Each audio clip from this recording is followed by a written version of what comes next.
السلام علیکم ورحمۃ اللہ وبرکاتہ۔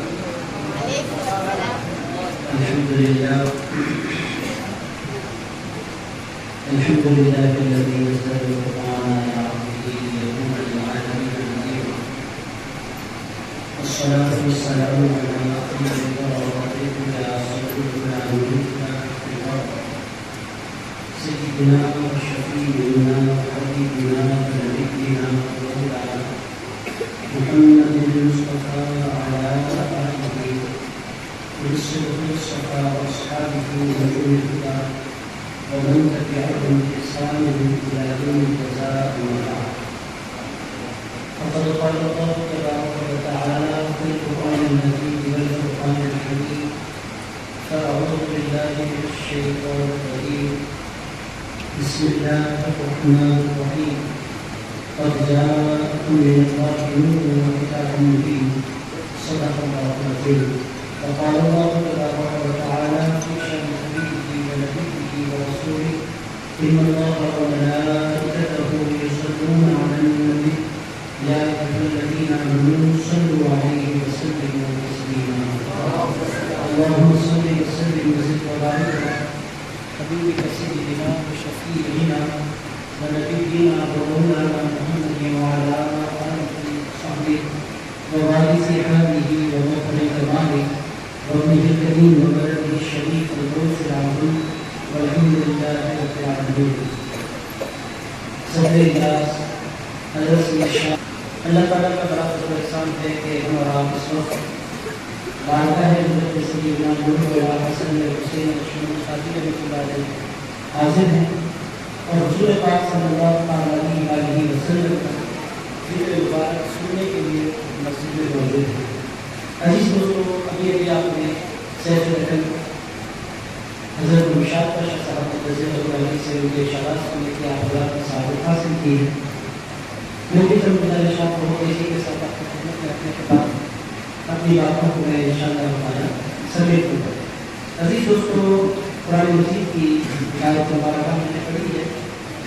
اللہ تعالیٰ نے اس آیت مبارکہ میں ارشاد فرمایا: فَجَاءَهُم مِّنَ اللَّهِ نُورٌ وَكِتَابٌ مُبِينٌ. اللہ پاک فرماتا ہے کہ تحقیق سے تمہارے پاس ایک نور آیا اور روشن کتاب آئی.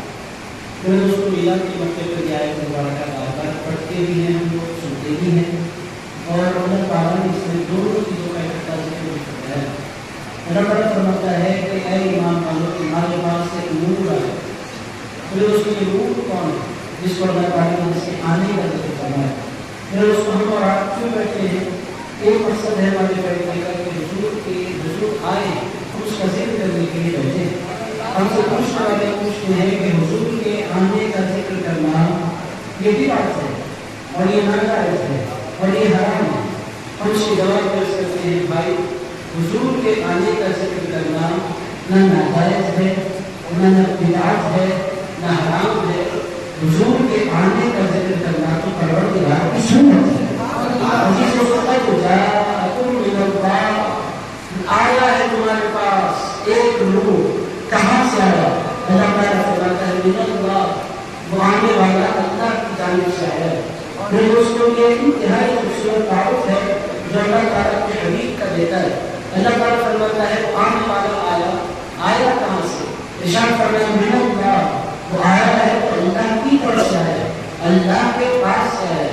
عزیز دوستوں، اسی لیے رسول اللہ صلی اللہ علیہ وسلم کا جب بھی ذکر آتا ہے، اللہ پاک نے پورے قرآن مجید میں کہیں بھی یہ نہیں فرمایا کہ رسول اللہ پیدا ہوئے. اللہ تعالیٰ جہاں بھی ذکر فرماتا ہے، اللہ پاک فرماتا ہے وہ آئے. قد جاءکم، اے لوگوں آئے. ایک مقام پر فرمایا قد جاءکم، لوگوں تمہارے پاس تشریف لائے رسول من انفسکم، تمہاری جان میں سے ایک رسول.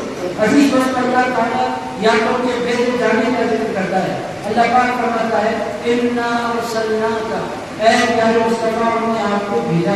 میرے دوست کو کہیں کہتا ہے اللہ وہ آئے، کہیں اللہ تعالیٰ فرماتا ہے وہ بھیجے گئے. یہ مقام پر فرمایا کما ارسلنا فیکم رسولا منکم، اے لوگوں ہم نے جس طرح تمہارے درمیان رسول بھیجا.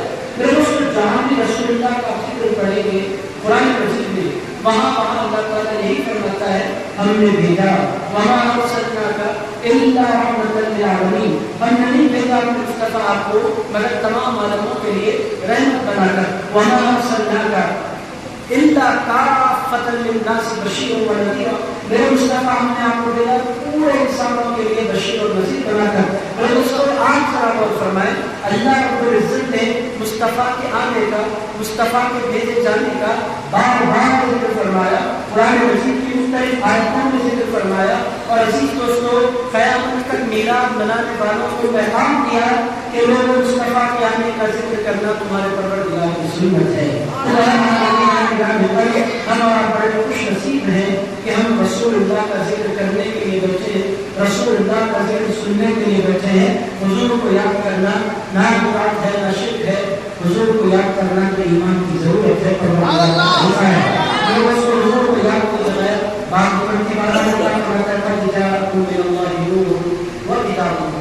اللہ تعالیٰ فرماتا ہے لوگوں تمہارے پاس ایک نور ہے اور روشن کتاب آئی۔ عزیز دوستوں کتاب کا ذکر بعد میں ہے، نور کا ذکر پہلے ہے۔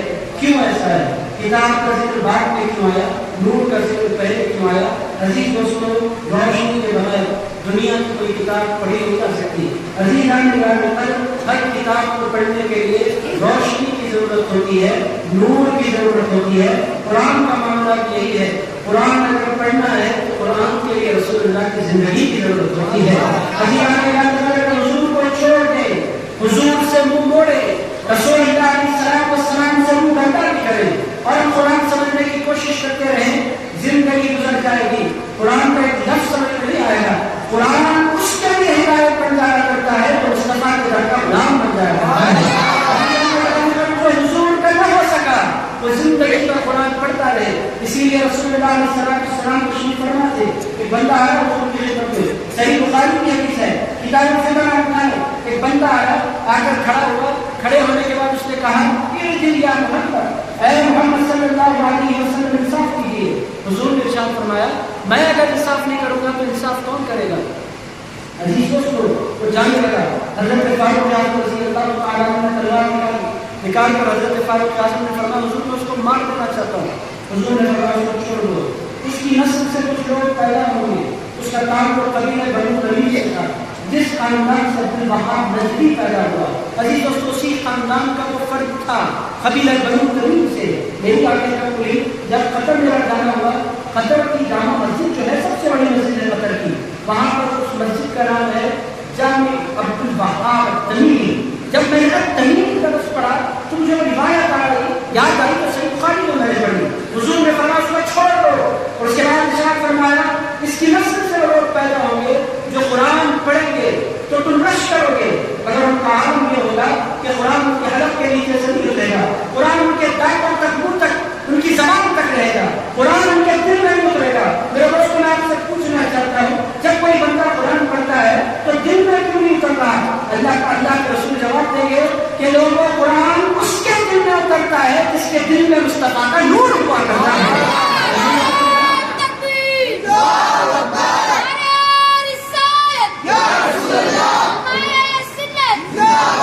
عزیز دوستو آپ غور فرمائیں، قد جاءکم من اللہ نور، اللہ کا بندہ لوگوں پہلے کتاب نہیں آئی، پہلے میرا نور آیا۔ جو اس کو نور مانے اس کو پھر قرآن سمجھ میں آنے لگتا ہے۔ جو مصطفیٰ کی نورانیت کا انکار کرے، اس کے نور ہونے کا انکار کرے، اس کی روشنی کا انکار کرے، وہ زندگی بھر اندھیروں میں بھٹکتا پھرتا ہے۔ اجالے تو اس کو نصیب ہوتے ہیں جو مصطفیٰ کو نور مان لیا کرتا ہے۔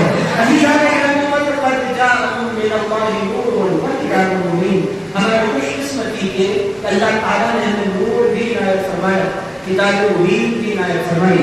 میرے دوستوں کچھ لوگوں نے کتاب کو پکڑا اور کچھ لوگوں نے نور کو اہل سنت کا جماعت اور جماعت ہے کہ جن کے ایک ہاتھ میں رسول اللہ کا دامن ہے، دوسرے ہاتھ میں اللہ کی کتاب ہے۔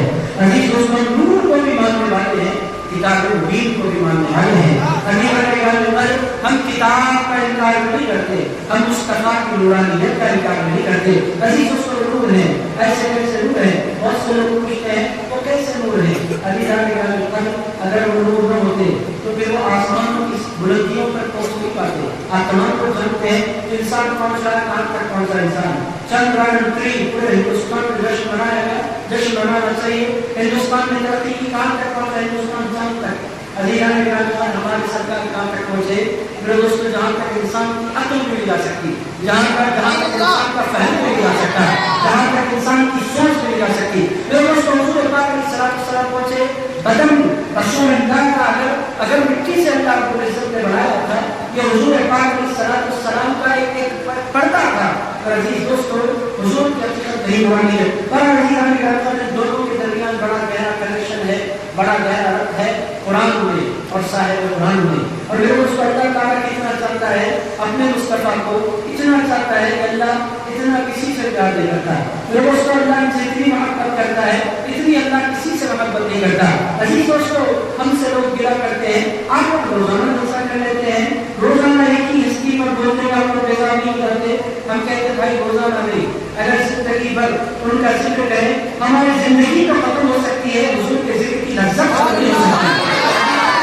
حضور پاک کا نام آئے اور حضور کا غلام دور ہو جائے، ایسا ہو ہی نہیں سکتا. اللہ نے ان کو ایسا بنایا نہیں کہ ان کا ذکر کر کے بندہ دور ہو جائے. ان کا ذکر تو ہمارے دلوں کا قرار ہے. اور نے کتنے اچھے انداز میں کہا تھا، چین تم سے قرار تم سے ہے، زندگی کی بہار تم سے ہے، کیا کروں میرے کہ ساری دنیا کو میرے دل کا قرار تم سے ہے. کیا کروں مجھ کو پیار تم سے ہے.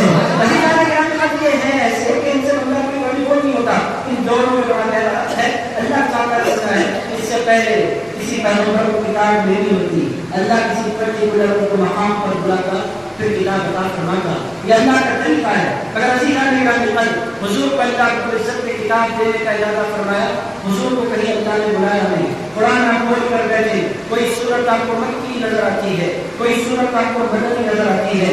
میرے دوستوں نہ اللہ مکے کا رہنے والا، نہ اللہ مدینے کا رہنے والا، پھر اللہ کا کلام مکی کیسے ہو گیا، اللہ کا کلام مدنی کیسے ہو گیا؟ آپ سارے کے سارے قرآن پڑھے ہوئے لوگ ہیں. سورۃ الفاتحہ کی مکیہ، سورۃ البقرہ کی مدنیہ، سورۃ آل عمران مدنیہ، سورۃ النساء مدنیہ، آج پڑھیں سورۃ المائدہ مدنیہ، سورۃ الاعراف مکیہ، سورۃ الانفال مدنیہ، سورۃ التوبہ مدنیہ. آپ پورا قرآن پڑھے، ہر سورت کے ساتھ لکھا ہوتا ہے کوئی سورت مکی ہے، کوئی سورت مدنی ہے. عزیز دوستو اللہ نہ مکے والا نہ اللہ مدینے والا، اللہ نہ مکے میں رہتا ہے نہ اللہ مدینے میں رہتا ہے. چونکہ اللہ کائنات سے بہت بڑا ہے، کائنات بہت چھوٹی ہے، وہ کائنات میں سما نہیں سکتا. اللہ اکبر، اللہ اکبر کبیرہ، اللہ بہت بڑا. عزیز دوستو جب وہ نہ مکے والا نہ مدینے والا، اس کا کلام مکی کیوں ہو گیا، اس کا کلام مدنی کیوں ہو گیا؟ اللہ رب العزت جواب دے گا میں تو مکے مدینے والا نہیں ہوں، میرا کلام مکی مدنی اس واسطے ہو گیا کہ میرا مصطفیٰ مکے اور مدینے والا ہے. وہ مکے گئے تو قرآن، وہ مکے میں رہے تو قرآن مکی ہو گیا، وہ مدینے چلے گئے تو قرآن مدنی ہو گیا. میرے دوست اللہ رب العزت نے اپنے مصطفیٰ کو کیسی شان عطا فرمائی. مصطفیٰ کریم کبھی کلام اللہ لینے کے لیے کہیں پہنچے نہیں، وہ جہاں جاتے تھے قرآن وہاں آ جایا کرتا تھا. ان دونوں کے درمیان بڑا گہرا ہے. قد جاءکم من اللہ نور وکتاب مبین. میرے دوست نور کے بغیر کتاب کا کوئی، کتاب کے پڑھے جانے کا کوئی تصور نہیں. اور میرے دوست اللہ تعالیٰ نے دونوں کے درمیان بڑا گہرا ربط رکھا. اور قرآن کی نورانی نصیب اس کو ہوتی ہے. میرے دوست اللہ گواہ ہے قرآن کا نور انہیں کو نصیب ہوتا ہے جو حضور کی بارگاہ میں جا کر ہاتھ باندھ کر کھڑے ہو جاتے ہیں اور عرض کرتے ہیں بھر دو جھولی میری یا محمد لوٹ کر میں کا خالی. جو ان کی بارگاہ میں جھولی لے کر آتے وہ کتاب زندگی میں پڑھتے رہتے ہیں مگر نور ان کو نصیب نہیں ہوتا.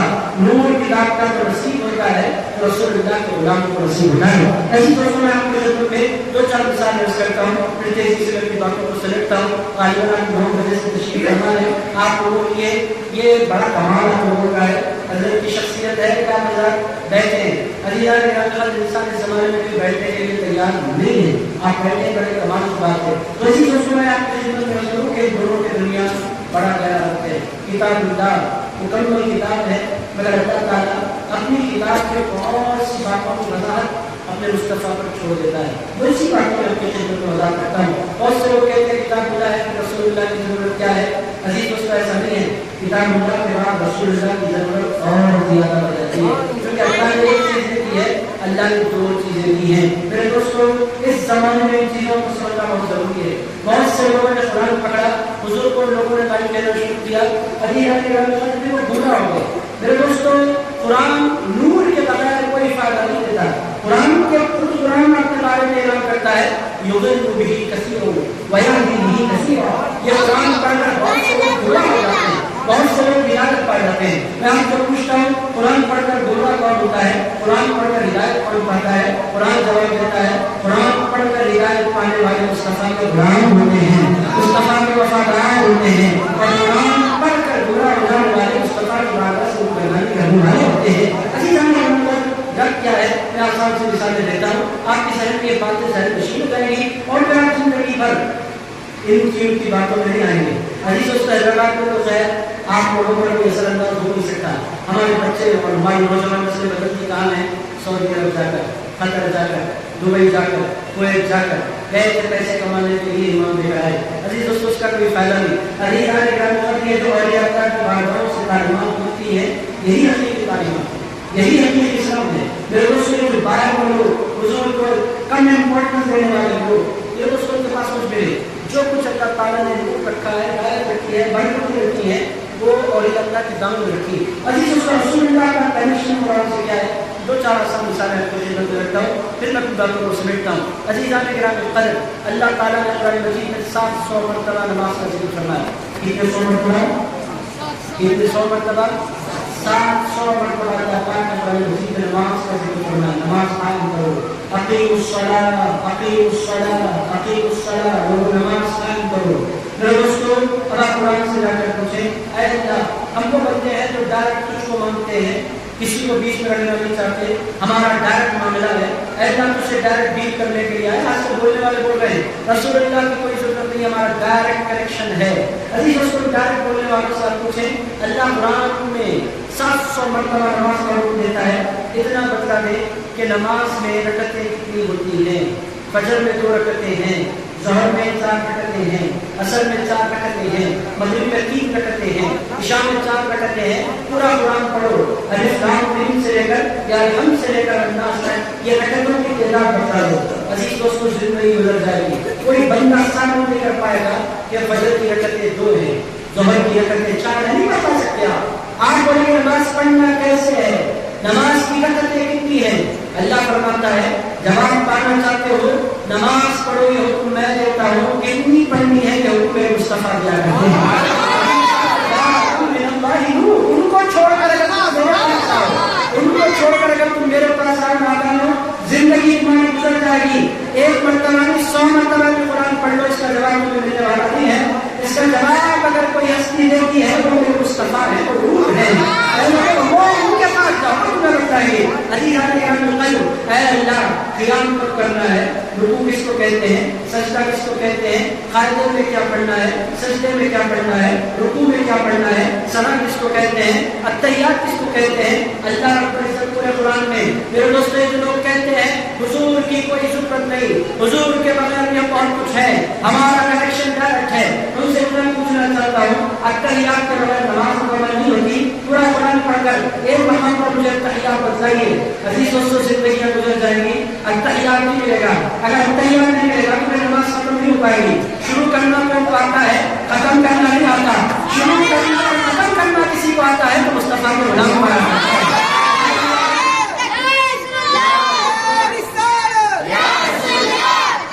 دوستوں یہ ہے قصہ ان کا جو کہتے ہیں ہمارا کنیکشن ڈائریکٹ ہے, بنتا ہی نہیں قرآن سے, زندگی گزر جائے گی. دوستوں قرآن ہے جانے کتاب, مگر قرآن بھی جانتا ہے کہ کچھ لوگ 1400 سال بعد ایسے پیدا ہوں گے جو بولیں گے حضور کی کوئی ضرورت نہیں ہے, ہم ڈائریکٹ ہیں. اللہ فرماتا ہے جو میرے مصطفیٰ کا نہیں ہو سکتا قیامت تک وہ خدا کا بھی نہیں ہو سکتا. علی جان کے قرآن پر یہ ہے یاد رکھیے. میں نے خدمت میں عرض کیا نماز کی آیتیں, نماز کی رکعتیں, اس کا تعلق کس نے فرمایا؟ رسول اللہ نے. نماز کے اوقات ان الصلاۃ کانت علی المؤمنین کتابا موقوتا, نماز لوگوں پر وقت مقررہ پر ادا کرنا فرض ہے. وہ وقت کون سا ہے؟ قرآن کوئی آنسر نہیں دیتا. قرآن کہتا ہے وقت ہے. اے اللہ کون سا وقت ہے؟ اللہ کو بندہ وقت معلوم کرنا چاہتے ہو؟ ہاں اللہ معلوم کرنا چاہتے ہیں. ایک کام کرو مدینے جاؤ, میرے مصطفیٰ جس وقت نماز پڑھ لینا, جو ان کا وقت ہوگا وہی نماز کا وقت ہوگا. رسول اللہ علیہ السلام نماز کی رکعتیں بھی اللہ بیان نہیں فرماتا, نماز کے اوقات بھی اللہ بیان نہیں فرماتا, نماز کے اسکار بھی اللہ بیان نہیں فرماتا. عزیز دوستو, اسکار نماز آج مجھے بتنا ہے. آج بڑے گئے اپنی بچوں کو دیا للذی فطر السماوات والارض حنیفا وما انا من المشرکین. یہ سورۃ المائدہ کا حصہ ہے. میرے دوستو, یہ تو سورۃ المائدہ کا حصہ ہے, 100% ہے. کون انکار کرے؟ مگر یہ کہاں اس میں لکھا ہوا ہے کہ اے لوگوں جب بھی نماز پڑھنے کے لیے کھڑے ہو جانا, کیا ہے تمہارا کام پڑھنا. قرآن میں اس کا ذکر ہے نہیں. قرآن میں حضرت آدم علیہ السلام کی آیت کو, ان کے قول کو معلوم کروایا. مگر قرآن نے نہیں کہا کہ نماز سے پہلے یہ پڑھو. نماز سے پہلے پڑھتے کیوں ہے؟ قرآن کہتا ہے اس واسطے سے پڑھتے ہو کہ میرا مصطفیٰ پڑھا کرتا ہے. من اللہ نور و کتاب مبین. عزیز دوستو, اذکار نماز بھی مصطفیٰ نے بتائے, اوقات نماز بھی مصطفیٰ نے بتائے, اور نماز کی رکعات کی تعداد بھی رسول اللہ نے مقرر فرمائی. میرے دوستو, منہ کو چھوڑ کر یہ کیسے ڈائریکٹ نکلے ہیں سمجھ آج تک نہیں آیا. عزیز دوستو, نہ کوئی بندہ ڈائریکٹ آیا ہے نہ ڈائریکٹ جا سکتا ہے. آنے کے لیے ماں باپ ضروری, جانے کے لیے مسلمان ضروری, تو قبرستان تک پہنچائے. عزیز دوستو, یہ کون ہے, کہاں سے آتے ہیں, میری سمجھ نہیں آتا. جو کہتے ہمارا ڈائریکٹ ہے, ڈائریکٹ کسی کا نہیں ہوتا. جس کا بھی, جس کو بھی جو کچھ ملتا ہے مصطفیٰ کے وسیلے سے ملا کرتا ہے.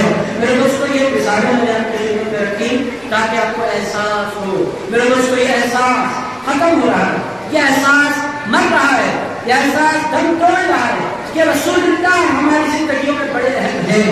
عزیز دوستو, اور اللہ نے یہی فرمایا قد جاءکم من اللہ نور. تو میرے دوستو, نماز کے حوالے سے میں نے آپ کی خدمت میں کیا. کوئی بندہ بولے اے پروردگار, فجر میں 4 سجدوں کے بجائے میں 400 سجدے کرنا چاہتا ہوں. اللہ فرماتا ہے قبول نہیں. اے اللہ, سجدوں میں اضافہ میں کرتا ہوں. اللہ فرماتا ہے آئی ڈونٹ نیڈ, مجھے کوئی ضرورت نہیں ان سجدوں کی. اے اللہ, تیرے سجدے, مجھے تیرے سجدوں کی ضرورت نہیں. اے اللہ, تیری محبت میں بڑھنا چاہتا ہوں. اللہ فرماتا ہے اس محبت کی ضرورت نہیں. اے اللہ, میں 4 کے بجائے 2 رکعتوں میں 4 کے بجائے 400 کر دوں گا, کتنا اچھا ہوگا. ایک رکعت میں 100 سجدے. اللہ فرماتا ہے میں قبول نہیں کروں گا. اے اللہ, قبول کیوں نہیں کرتا؟ ہم بندے تیرے, سجدے تیرے, ہمارا کچھ سے کریکشن, تجھے 400 کی جگہ سے 4 کیوں چاہیے؟ اللہ فرمائے گا لا کرو, مجھے مصطفیٰ کو چھوڑ کر 400 نہیں چاہیے, مصطفیٰ کا نام پڑے ہوئے 4 سجدے چاہیے. حضور پاک صلی اللہ تعالیٰ علیہ وسلم ایک ایسی ہستی ہے کہ ان کو اگنور کیا نہیں جا سکتا, ان سے کو بولا ہی نہیں جا سکتا. اور دوستو, تو دنیا کی بات نہیں ہے, اذکار نماز کا تعلق بھی رسول اللہ نے فرمایا. عزیزان اوقات نماز کا تعلق بھی رسول اللہ نے فرمایا. عزیزان رکعات نماز کا تعلق بھی رسول اللہ نے فرمایا. میرے دوستو, حضور کو چھوڑ کر قائلات اس کو بولتے ہیں آپ مجھے بتایا کرتا ہے سجدہ کرو, کرے کیسے؟ قرآن کو نہیں بولتا. میرے دوستو, آپ نے پچھلی امتیں بھی سجدہ کرتی تھی, ایسا سجدہ کو پچھلی امتیں کرتی تھی, جبین کٹ جائے, ناک کٹ جائے, ہاتھ کٹ جائیں, گھٹنے لگ جائیں, پیروں کی انگلیاں گر جائیں. کس نے کہا, کس نے کر کے بتایا؟ میرے دوستو, کسی اور نے کر کے نہیں بتایا, سجدہ کر کے بھی رسول اللہ نے بتایا. تو دنیا کی بات آپ کو ظاہر نشید کرنی ہے کہ اس نور کے بغیر قرآن سے بندہ صرف دور ہو سکتا ہے. قرآن کا نور اس کو ملتا ہے جو رسول اللہ کو نور مان لیا کرتا ہے. عزیز دوستو, اگر میں نماز کی مثالیں دیتا بیٹھوں تھوڑی لمبی ہو جائے گی گفتگو. آئیے ذرا روزے کی طرف بھی دیکھتے ہیں. عزیزان قدر, روزے رکھے کتنے جائے رمضان کے مہینے میں. عزیز دوستو, اوقات کیا ہے اللہ رب العزت بہت تفصیل سے بھی بیان فرماتا ہے. بہت سے لوگ پریشان ہو جاتے ہیں. اللہ فرماتا ہے طلوع آفتاب سے لے کر رات تک الہی, اور رات کے کس حصے کے روزہ رکھا جائے اس کا کوئی تعلق قرآن نہیں ہے. اسی لیے ہمارے شیخ بھائی کیا کرتے ہیں, مغرب کی نماز پڑھ کے روزہ کھولتے ہیں. وہ کہتے ہیں ہم رات تک اللہ نے روزہ رکھنے کے لیے کہا. ہم کہتے ہیں بھائی قرآن کو ڈائریکٹ نہیں سمجھتے, ہم تو قرآن سمجھنے سے پہلے اپنے سرکار کی زندگی کو دیکھا کرتے ہیں. سرکار نے کھجور کھایا مغرب سے پہلے, ہم بھی کھا لیتے ہیں. ہمیں اس سے زیادہ جاننے کی کوئی ضرورت نہیں ہے. عزیزان پر زکات کو قرآن دیتا کہتا ہے کتنی دے, قرآن کچھ نہیں کہتا. کتنی نکالے, قرآن کچھ نہیں کہتا. اور کون نکالے, قرآن کچھ نہیں کہتا. یہ کون نکالے, کتنی نکالے, کب نکالے, سال بھر نکالے, بار بار نکالے, قرآن کچھ نہیں کہتا. قرآن کہتا ہے زکات دو, سال میں مرتبہ نکالنا ہے. یہ مدینے کے تاجدار گرایا کرتے ہیں. اسی کو میں آپ کو کیا کیا سناؤں. حج کی جو حدیث ہے, اللہ تعالیٰ نے حج کی جو آیت ہے, اللہ تعالیٰ نے آیت نازل فرمائی وَلِلَّهِ عَلَى النَّاسِ حِجُّ الْبَيْتِ مَنِ اسْتَطَاعَ إِلَيْهِ سَبِيلًا. لوگوں پر اللہ نے حج کو فرض قرار دیا ہے, جو مسلمان استطاعت کر کے آیت حضور نے سنائی. صحیح مسلم کی حدیث ہے. ایک صاحب اٹھ کر کھڑے ہوئے, کہنے لگے فی عام یا رسول اللہ, ارشد سرکار کہ ہر سال حج کو جانا فرض ہے. حضور پاک علیہ الصلوۃ والسلام نے چہرہ پھیر لیا, پھر اٹھ کر کھڑے ہوئے, پھر پوچھا افی کل عام یا رسول اللہ, کیا سرکار ہر سال حج کو جانا فرض ہے؟ حضور نے چہرہ پھیر لیا. صحیح مسلم آپ کو سنا رہا. پھر تیسری مرتبہ میں نے پوچھا افی کل عام یا رسول اللہ, رسول اللہ علیہ الصلوۃ والسلام نے فرمایا بیٹھ جاؤ, اگر میری زبان سے ہاں نکل جائے گا تو دنیا کے سارے مسلمانوں پر ہر سال حج کو جانا فرض ہو جائے گا. اس زبان کو معمولی زبان نہ سمجھنا, میں مصطفیٰ ہوں, میں محبوب خدا ہوں, یہی تو مطلب نکلتا ہے.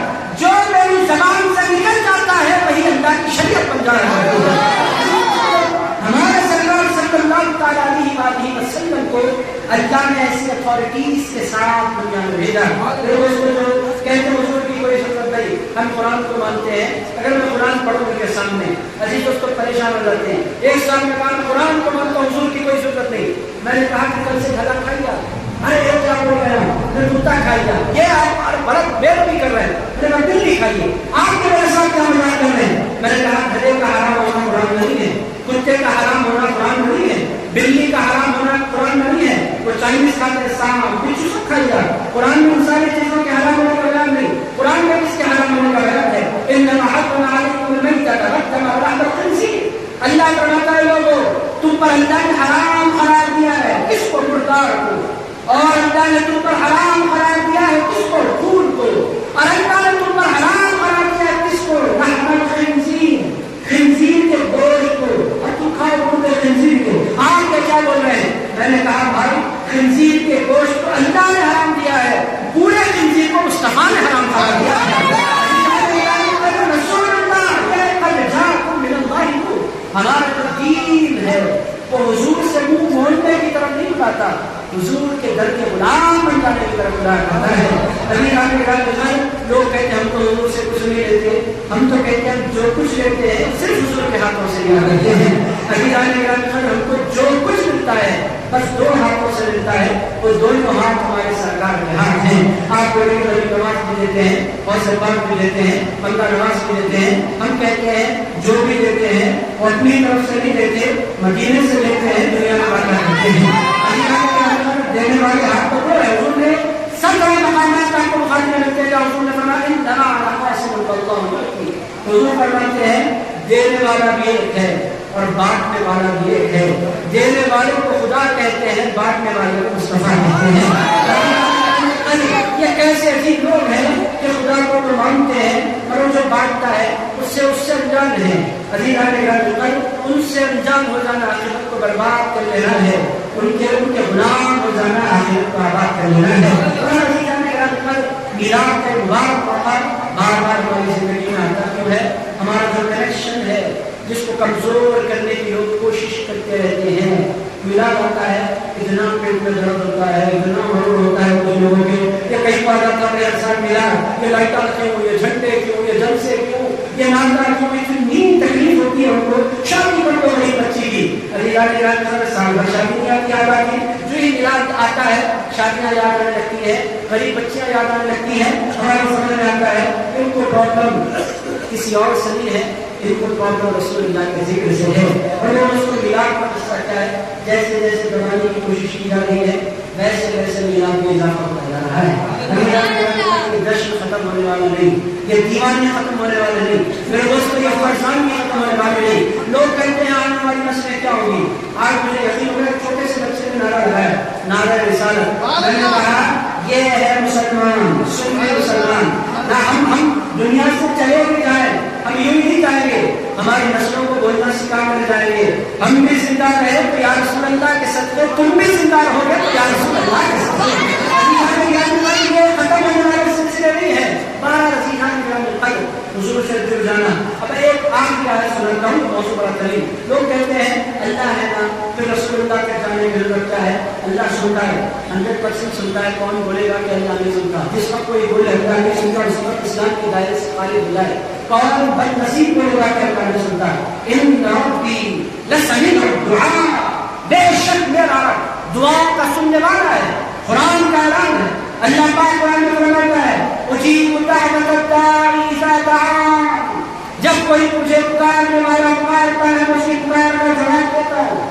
عزیزان کے رب کے قرآن میں مگر اسی قرآن میں کہا وَلَوْ أَنَّهُمْ إِذْ ظَلَمُوا أَنفُسَهُمْ جَاءُوكَ، اے میرے مصطفیٰ اپنے غلاموں سے کہہ دے جو غلام اپنی جانوں پر ظلم کرے وہ آپ کی ضرورت نہیں. میں نہیں کہہ رہا، یہ قرآن کہتا ہے وَلَوْ أَنَّهُمْ إِذْ ظَلَمُوا أَنفُسَهُمْ جَاءُوكَ، اے میرے مصطفیٰ جو اپنی جانوں پر ظلم کرے وہ آپ کی بارگاہ میں آئے. پھر کیا کرے؟ فَاسْتَغْفِرُوا اللَّهَ، اللہ سے بخشش مانگے. وَاسْتَغْفَرَ لَهُ الرَّسُولُ، پھر میرے مصطفیٰ کے لفظ لے، میرا مصطفیٰ کہہ دے اے اللہ اس کو بخش دے. اللہ فرماتا ہے میرا حبیب جس کے بارے میں بولتا ہے بخش دے میں اس کو بخش دیا کرتا ہوں. عزیز رسول کو قرآن میں دربار رسول تک ہم کو پہنچایا ہے. اللہ نے ہمیں میسیج دیا ہے کہ رسول اللہ کو لا محمد کرو. عزیزان گرامی قدر آخری بات میں آپ کی خدمت درج کرتا ہوں. جو کہتے ہیں حضور کی کوئی ضرورت نہیں، رسول اللہ کی کوئی حاجت نہیں، صحیح بخاری اور اٹھائے رسول اللہ علیہ السلام فرماتے ہیں. آخری بات درج کر رہا ہوں، بات میں ختم. حضور پاک علیہ السلام فرماتے ہیں فرض اللہ 50 صلاۃ کل یوم، اللہ نے اس پر 50 نمازیں فرض کرا دی تھی ہر روز. میں لوٹا راستے میں سیدنا موسیٰ علیہ السلام سے ملاقات ہوئی. سیدنا موسیٰ علیہ السلام نے پوچھا اے مصطفیٰ اللہ نے کوئی تحفہ دیا؟ میں نے اس کے ایک دن کی 50 نمازیں. حضرت موسیٰ علیہ السلام نے کہا سرکار آپ کو امت نہیں پڑھ سکتی، اس کو کم کروائیں. حضرت رسول اللہ لوٹے. اللہ چاہتا تو ایک وقت میں 5 کر دیتا. اللہ امت کو بتانا چاہتا تھا لوگوں اگر میں 5 کر دوں تو بہت سے لوگ بات ہوتا ہے اللہ نے کر دیا. اللہ فرماتا ہے میں نہیں کروں گا، میں بھی آہستہ آہستہ کم کروں گا تاکہ تمہیں پتہ چلے میں نے دی تھی 50 اس کو 5 میرے مصطفیٰ نے کروائی ہے. نماز تو 5 ہے یہ بھی وسیلے والی ہیں. وسیلے کو نہیں مانتے 50 نمازیں پڑھی بڑی بڑی بات ہے. عزیز اس کو 5 نمازیں کس کے لیے ہے؟ وسیلے والوں کے لیے ہے. 5 نمازیں کس کے لیے ہے؟ مصطفیٰ والوں کے لیے ہے.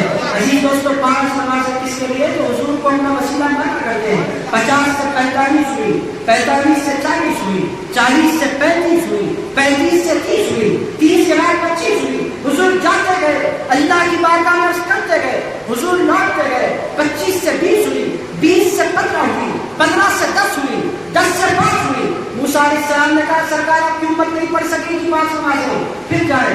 حضور پاک علیہ السلام نے کہا اب مجھے حیا آ رہی ہے، اب میں نہیں جا سکتا، میں لوٹنے لگا ہوں. اللہ پاک نے فرمایا مصطفیٰ ذرا رکو.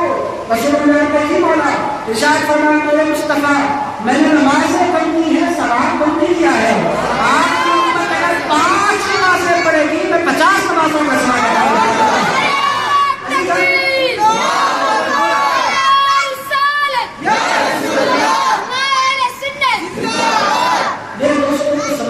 بات یہ ہے کہ آج ہمیں 5 نمازوں پر 50 نمازوں کا جو ثواب مل رہا ہے نا وہ ہماری سنت سے نہیں مل رہا، رسول اللہ کی سنت مبارکہ سے مل رہا ہے. میرے دوستوں بہرحال باتیں بڑے طویل ہیں، میں بس دنیا کی باتیں میں اپنی خدمت پیش کی ہیں.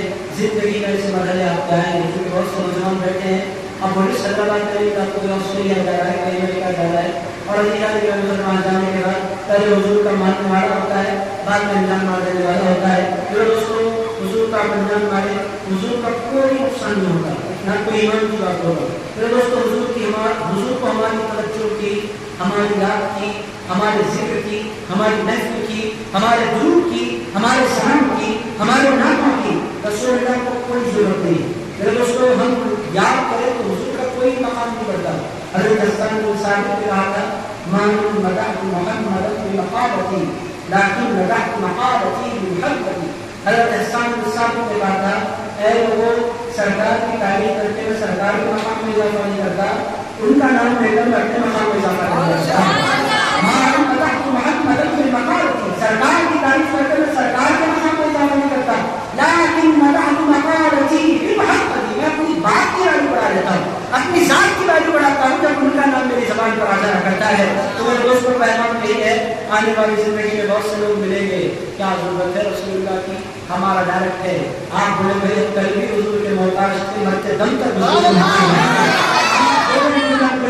آپ کو شاید ضرورت نہ ہو, ہم قبر نہیں گزریں گے, ہم اپنی ذات کے بلبوتے پر بخشے نہیں جائیں گے, مصطفیٰ کی صورت سے بخشے. آپ بولے, آپ کھلا بولے میدان محشر میں شاید تم اپنے اعمال کے سبب بخشے جاؤ, ہم اعمال کے سبب بخشے نہیں جائیں گے, آمنہ کے لال کے سبب بخشے جائیں گے.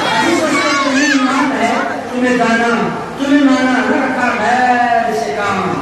للہ الحمد, میں دنیا سے مسلمان گیا. حضرت علی بریلوی رحمۃ اللہ علیہ کہتے ہیں ان کو ماننے کا نام ایمان ہے, ان کو جاننے کا نام ایمان ہے, ان کے بن جانے کا نام ایمان ہے, ان کو اپنا بنانے کا نام ایمان ہے, ان کا قربان ہو جانے کا نام ایمان ہے, ان کا بھروسہ کرنے کا نام ایمان ہے. ایمان کوئی اور نہیں. اور حضرت علامہ اقبال رحمۃ اللہ علیہ آواز دیتے ہیں قلندر راہوں میں, علامہ اقبال بمصطفیٰ برسا خیش رایا کے دی ہمو, فرماتے ہیں لوگوں مصطفیٰ کی طاقت تک پہنچ جاؤ, ان کی ذات تک پہنچ جاؤ, دین اسی کا نام ہے. اگر بمون رسیدی تمام پورا حدیث کہتے ہیں تو سب کچھ کر کے ان کا نہ ہو سکا تو تیرے سارے کے سارے اعمال ابو لہب کے اعمال ہیں. اعمال کو ایمان میں تبدیل کرنے والی ذات کو رسول اللہ کہا. دل کے اللہ سے حضرت صاحب سجادہ مقدس اللہ علیہ کو اس خوبصورت محفل کے نتاج پر مبارکباد پیش کرتا ہوں. میرا تو ماننا یہ ہے محفل حضرت کی سجا رہے, محفل پر حضرت اللہ سجا رہے ہیں. وہ سننا چاہتے ہیں اپنے سرکار کا ذکر, حضرت کے دل میں ڈالا کہ دل سے رکھو, آپ کے دل میں ڈالا سننے آ کر بیٹھ جاؤ. ابھی آنے کا اس کام پر لگایا, حقیقت کیا ہے ہم نہیں کرنے والے ہیں, وہ سننا چاہتے ہیں. تو آرام فرما رہے ہیں کہ قبر مبارک میں ہمارا تو ماننا یہی ہے کہ اولیاء اللہ نہ صرف اپنی قبروں میں موجود ہوتے ہیں بلکہ آنے جانے والوں کا سلام سنا بھی کرتے ہیں. سلام سنتے ہیں مصطفیٰ کریم کی شان کی سنتے ہیں, اور جو آئے ان کی بارگاہوں میں اس کو اپنے دعاؤں سے نواز دیا کرتے ہیں. اللہ رب العزت کی بارگاہ میں دعا کرتا ہوں, اے پاک پروردگار ہم کو جب تک زندہ رکھ, تیرے مصطفیٰ کا ماننے والا بنا کے زندہ رکھ. اے اللہ تیرے حبیب سے ہمارے تعلقوں کو مضبوط سے مضبوط کر فرما. اے اللہ کثرت سے تیرے حبیب کا ذکر کرنے کے لیے توفیق عطا فرما. اے اللہ جب تک زندہ رکھ, تیرے حبیب کا غلام بنا کے زندہ رکھ. اے اللہ ہم کو ہماری آنے والی نسلوں کو حضور کے در کا غلام بنا. اے اللہ سب سے بڑی دولت تیرے مصطفیٰ کی نسبت میں ملا, یہ نسبت سے ہمیں کبھی محروم نہ فرما. اے اللہ جب تک زندہ کثرت کے ساتھ تیرے مصطفیٰ کی ذکر کرنے کے لیے توفیق عطا فرما. اے اللہ آپ کی مبارک مجلس کی برکت میں خیر مولا تمام کی مغفرت فرما دے, ہمارے مظلومین کی مغفرت فرما دے. اے اللہ جو موجود ہے ان کی زندگی میں برکت عطا فرما, جو انتقال کر گئے مولا کی مغفرت فرما. اے پروردگار ہم تمام کو تیرے محبوبوں سے سچی محبت کرنے کی توفیق عطا فرما. اے اللہ ذکر رسول کی برکتوں میں خیر ہمیں نماز کا پابند بنا. اے اللہ ہمیں بڑوں کا ادب کرنے والا بنا. اے اللہ چھوٹوں کو شفقت کرنے والا بنا. اے اللہ ہماری زبانوں کو گالیوں سے محفوظ فرما, گانوں سے کہنے سننے میں کوئی خطا ہوگی تو کثرت سے معاف فرما دے. صلی اللہ تعالی علی خیر خلقہ و عرشہ سیدنا و حبیبنا و مولانا محمد و علی آلہ و صحبہ اجمعین.